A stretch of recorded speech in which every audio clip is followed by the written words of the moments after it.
പന്തീരാങ്കാവ് സ്ത്രീധന പീഡന കേസിൽ എഫ്ഐആർ റദ്ദാക്കണമെന്ന രാഹുലിന്റെ ഹർജിയിൽ സർക്കാരിനോട് ഹൈക്കോടതി നിലപാട് തേടി.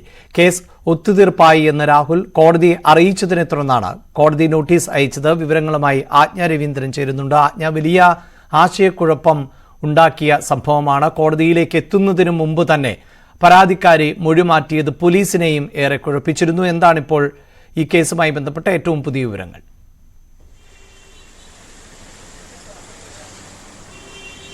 അഭിലാഷ്, പന്തീരങ്കാവ് ഗാർഹിക പീഡന കേസിൽ തനിക്ക് പരാതിക്കാരിക്ക് പരാതിയില്ല, അതുകൊണ്ട് എഫ്ഐആർ റദ്ദാക്കണമെന്ന് പരാതിക്കാരി ഇതുമായി ബന്ധപ്പെട്ട സത്യവാങ്മൂലം നൽകിയിട്ടുണ്ട് എന്നാണ് രാഹുൽ ഹൈക്കോടതിയെ അറിയിച്ചത്. ഇതുമായി ബന്ധപ്പെട്ട എഫ്ഐആർ റദ്ദാക്കണമെന്നാണ് പ്രതിയായ ഹർജിക്കാരന്റെ ആവശ്യം.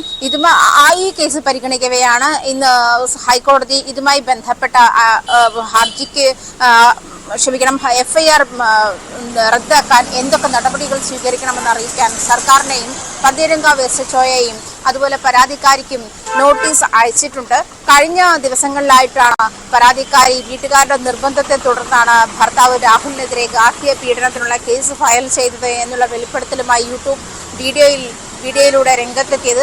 മാത്രമല്ല, അതേ തുടർന്ന് നാടകീയമായ നീക്കങ്ങളായിരുന്നു പിന്നീടുണ്ടായത്. പരാതിക്കാരി മിസ്സിംഗ് ആണ് എന്ന് വീട്ടുകാർ ആരോപിക്കുന്നു. ഇതുമായി ബന്ധപ്പെട്ട് വടക്കേക്കര പോലീസ് സ്റ്റേഷനിൽ പരാതി നൽകുന്നു.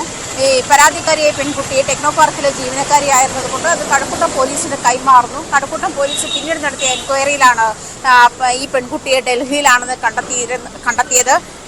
തന്നെയല്ല, പിന്നീട് വീട്ടുകാർക്കൊപ്പം ജീവിക്കാൻ തനിക്ക് താല്പര്യമില്ല എന്ന് പരാതിക്കാരി അറിയിക്കുകയും ചെയ്തു. എന്തായാലും കോഴിക്കോട് മജിസ്ട്രേറ്റിന് മുന്നിൽ സത്യവാങ്മൂലം നൽകിയിട്ടുണ്ട് പരാതിക്കാരി.